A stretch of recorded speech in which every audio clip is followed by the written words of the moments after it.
ఏషాయ నమః. ఓం నమో భగవతే వాసుదేవాయ. భారతదేశంలో ఇంద్రుని చేత ప్రతిష్ఠించబడి శ్రీ మహావిష్ణువుకు అంకితం చేయబడ్డ పుణ్యక్షేత్రాలే ఈ పంచమాధవ క్షేత్రాలు.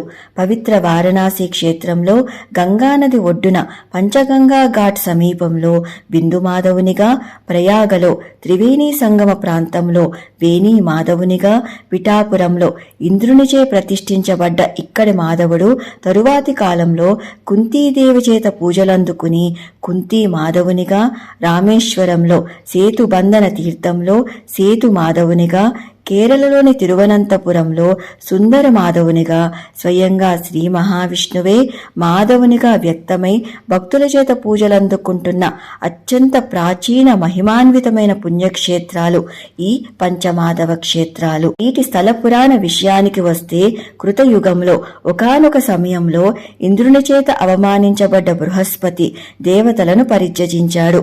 అప్పుడు దేవతలు బ్రహ్మ ఆజ్ఞ మేరకు త్వష్ట ప్రజాపతి కుమారుడైన విశ్వరూపుణ్ణి బృహస్పతి స్థానంలో తాత్కాలిక పురోహితునిగా నియమించుకున్నారు.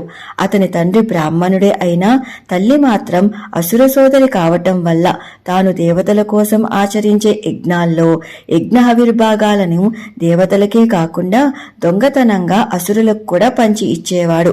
ఇది గమనించిన దేవేంద్రుడు లోకక్షేమం కోసం తక్షణమే విశ్వరూపుణ్ణి సంహరించాల్సి వచ్చింది. కుమారుని మరణ వార్త విన్న త్వష్ట ప్రజాపతి కోపోద్రిక్తుడై ఇంద్రుని సంహరించగలిగే పుత్రుని కోసం ఓ యజ్ఞం తలపెట్టాడు. ఆ యజ్ఞం ద్వారా ఉద్భవించిన వాడే వృత్తాసురుడు, మహాశివభక్తుడు.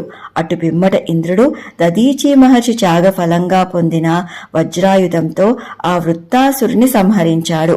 వృత్తాసురుడు అసురుడైన పుట్టుకతో బ్రాహ్మణుడు అవటం వల్ల ఇంద్రునికి బ్రహ్మహత్యాపాతకం చుట్టుకుంది.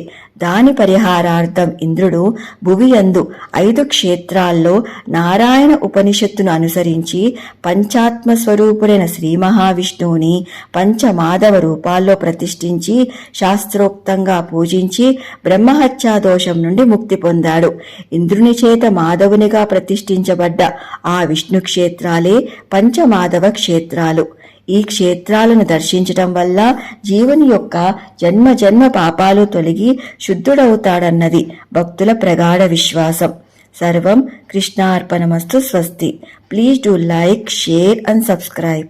కృష్ణ సఖి.